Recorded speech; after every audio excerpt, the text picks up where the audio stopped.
What's up, YouTube? Today I want to do a quick review on Chegg. This is a company online that you rent books, and it's pretty cool. I had to buy a book for $200 and I'm renting it for $69. They also gave me an 8-day trial on the ebook until the book gets here. Once the book gets here, then that won't get disconnected. So basically it comes in an orange box, as you can see. Let's open it up. This one, the box come with bubble wrap. It out.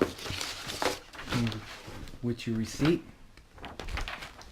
Then they gave me a $30 gift card from Fresh Cook.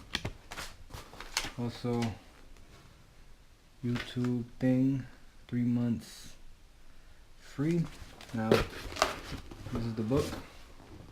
As you can see, it's the criminal justice book.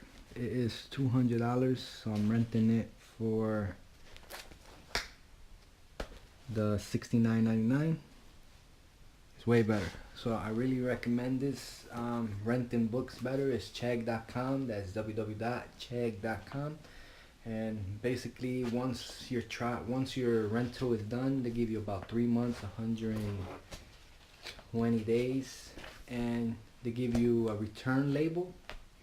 You get a box, put the book in it, put the return label, and send it back to them. You don't have to pay to send it back. So it's not bad. It's cheaper. It's economically good. You don't have to spend so much money on books. And then you finish your class, and what you do with your book? You donate it or you try to sell it. You might as well rent them if you can. Well, YouTube, hope this is helpful. This review, it is awesome. Remember, it's Chegg.com. Awesome. Like and subscribe. Thanks.